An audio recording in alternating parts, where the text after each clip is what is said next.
നമസ്കാരം. രാഹുൽ മാങ്കൂട്ടത്തിലിന്റെ അറസ്റ്റിൽ പ്രതികരണവുമായി പ്രതിപക്ഷ നേതാവ് വി.ഡി. സതീശൻ. രാഹുൽ ഇപ്പോൾ കോൺഗ്രസിലില്ലെന്നും അതിനാൽ എം.എൽ.എ സ്ഥാനം ആവശ്യപ്പെടാൻ കോൺഗ്രസിന് കഴിയില്ലെന്നും വി.ഡി. സതീശൻ പറഞ്ഞു. നിയമം നിയമത്തിന്റെ വഴിക്ക് പോട്ടെ. രാഹുൽ വിഷയത്തിലുള്ള തന്റെ നിലപാട് കേരളത്തിലെ കൊച്ചുകുട്ടികൾക്ക് പോലും അറിയാമെന്നും വി.ഡി. സതീശൻ വ്യക്തമാക്കി. വിഷയത്തിൽ പറയാനൊന്നുമില്ല, പ്രവർത്തിക്കാനായിരുന്നു ഉണ്ടായിരുന്നത്. കോൺഗ്രസ് സ്വീകരിച്ചതുപോലെ ഒരു നടപടി ഏതെങ്കിലും ഒരു പാർട്ടി സ്വീകരിച്ചിട്ടുണ്ടോ? ഒരു പരാതി പോലും ഇല്ലാതെയാണ് ആദ്യം സസ്പെൻഡ് ചെയ്തത്. പരാതി കിട്ടിയപ്പോൾ പാർട്ടിയിൽ നിന്ന് പുറത്താക്കി. മന്ത്രി രാജീവിനോട് സ്വന്തം പാർട്ടിയിൽ ഇതുപോലുള്ള എത്ര പേരുണ്ടെന്ന് അന്വേഷിക്കാൻ പറ. എം.എൽ.എ സ്ഥാനം ആവശ്യപ്പെടണമെന്ന് കോൺഗ്രസിന് ആവശ്യപ്പെടാനാവില്ല. അദ്ദേഹം ഇപ്പോൾ ഞങ്ങളുടെ പാർട്ടിയിലില്ല. നിയമം നിയമത്തിന്റെ വഴിക്ക് പോകും. ഈ വിഷയത്തിൽ നിലപാട് സ്വീകരിച്ചതിന്റെ പേരിൽ വ്യക്തിപരമായി വേട്ടയാടപ്പെട്ട ആളാണ് ഞാൻ. അപ്പോഴൊന്നും കുലുങ്ങിയില്ല. ചെയ്യാനുള്ള കാര്യം നേരത്തെ തന്നെ എന്റെ പാർട്ടി ചെയ്തു. ഇതുമായി ബന്ധപ്പെട്ട ഒരു തീരുമാനവും ഞാൻ ഒറ്റയ്ക്ക് എടുത്തതല്ല. എല്ലാം പാർട്ടി ആലോചിച്ചെടുത്ത തീരുമാനങ്ങളാണെന്നും അദ്ദേഹം വ്യക്തമാക്കി.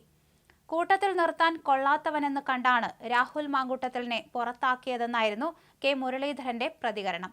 പാർട്ടിയിൽ നിന്നും പുറത്താക്കപ്പെട്ട വ്യക്തി ഏതൊക്കെ കേസിൽ പെടുന്നു എന്ന് അന്വേഷിക്കേണ്ട കാര്യമില്ലെന്നും കെ മുരളീധരൻ പറഞ്ഞു. രാഹുൽ മാങ്കൂട്ടത്തിലിന്റെ കാര്യത്തിൽ കോൺഗ്രസ് ഉചിതമായ നടപടി എടുത്തിട്ടുണ്ടെന്നാണ് പി.കെ. കുഞ്ഞാലിക്കുട്ടി പറഞ്ഞത്.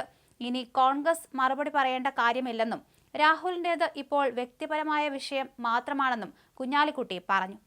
അതേസമയം രാഹുലിന് അല്പം എങ്കിലും നാണമുണ്ടെങ്കിൽ എം.എൽ.എ സ്ഥാനം രാജിവെക്കണമെന്ന് കെ.പി.സി.സി സംസ്കാര Sahithi general secretary MA. Shahnaz പ്രതികരിച്ചു. ഇതിനു മുൻപേ രാജിവെക്കേണ്ടതായിരുന്നു.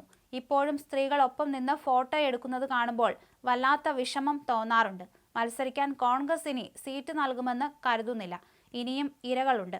അത് പുറത്തു വരുമെന്നാണ് കരുതുന്നതെന്നും എം.എ. ഷാനവാസ് പറഞ്ഞു. അതേസമയം മൂന്നാം ബലാത്സംഗ കേസിൽ രാഹുൽ മാങ്കൂട്ടത്തിൽ എം.എൽ.എയെ അറസ്റ്റ് ചെയ്തത് മുഖ്യമന്ത്രി പിണറായിയുടെ നിർദ്ദേശപ്രകാരം. പരാതിക്കാരി അയച്ച വൈകാരികമായ ശബ്ദ സന്ദേശം മുഖ്യമന്ത്രി കേട്ടതോടെയാണ് DGPക്ക് നിർദ്ദേശം നൽകിയത്.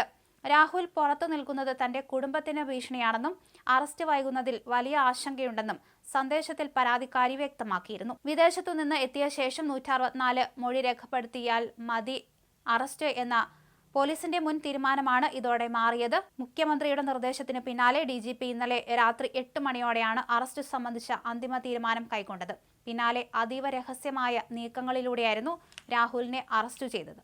അറസ്റ്റ് വിവരം ചോരാതിരിക്കാൻ അതീവ രഹസ്യമായിട്ടാണ് പോലീസ് നീക്കങ്ങൾ നടത്തിയത്.